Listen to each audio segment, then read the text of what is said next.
Latest updates ఎప్పటికప్పుడు పొందడానికి Big TV WhatsApp channel follow అవ్వండి. లింక్ డిస్క్రిప్షన్ లో ఉంది. Hello all, welcome to Cine కహాని.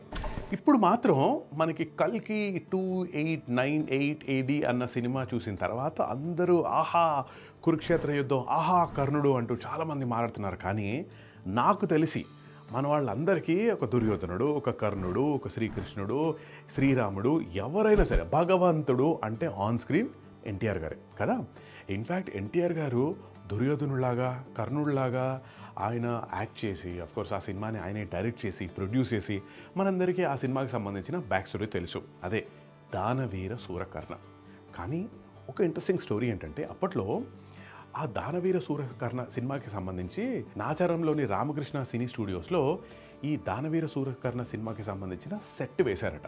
కానీ మనందరికీ తెలుసు ఎన్టీఆర్ గారు చాలా చాలా క్విక్గా ఆయన ఫిల్మ్ మేకింగ్ లాంటివి చేస్తుంటారు. ఇన్ఫ్యాక్ట్ ఆయన యాక్ట్ చేస్తూ, డైరెక్ట్ చేస్తూ కూడా ప్రాసెస్లో మాత్రం 1% కూడా లేట్ అవ్వటం అనేది జరగల. సో ఆయన ఎంత అత్యద్భుతమైన టెక్నీషియన్ అనడానికి ఒక చిన్నపాటి ఎగ్జాంపుల్ దానవీర సూరకర్ణ సినిమా మేకింగ్ టైంలో మనకి చెప్తారు. అదేంటంటే సెట్, మీరు ఇప్పటికీ ఆ సినిమా చూస్తే హ్యూజ్ సెట్స్, రాజమహల్లు, మందిరాలు, చాలా చాలా పెద్ద సెట్లు ఉంటాయి కదా. కానీ ఆ సెట్ మొత్తం రెడీ అయిన తర్వాత సినిమా అక్కడికి వచ్చి కెమెరా యాంగిల్ సెట్ చేసుకొని షూట్ చేయడం లాంటివి జరగలేదట.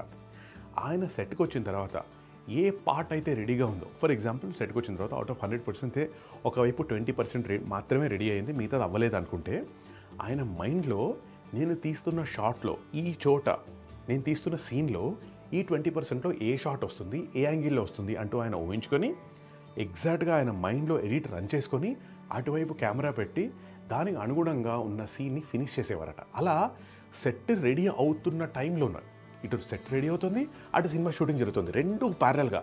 సో ఒక్క రోజు, ఒక్క సెకండ్ కూడా వేస్ట్ అవ్వకుండా, అంటే ఇప్పుడైతే మనం చాలా చోట్ల వింటుంటాం, మొత్తం సెట్ రెడీ అయిన తర్వాత అప్పుడు షూటింగ్ స్టార్ట్ చేసి మళ్ళీ ఏమైనా ఇష్యూస్ అయితే సెట్ మొత్తం మార్చి, లేకపోతే సెట్ తీసేసి కొత్తదేసి, ఇలాంటివి మనం చాలా చాలా వింటుంటాం కదా. కానీ అప్పుడు మాత్రం ఎన్టీఆర్ గారు ఏదైతే రెడీగా ఉందో టైం వేస్ట్ చేయకుండా దాంట్లో సినిమా తీసి, అంత పెద్ద కళాఖండం, అసలు డబ్బులు విషయం పక్కన పెడితే ఆ సినిమా లాంజివిటీ. ఇప్పటికీ దానవీర సూరకర్ణ అంటే ఐఎమ్ షూర్ చాలామందికి మొత్తం డైలాగ్ కాకపోయినా సరే, ఆ డైలాగ్ ఎక్కడ విన్నా సరే ఫట్మని ఆ సినిమా ఆ మూమెంట్ గుర్తొస్తుంది.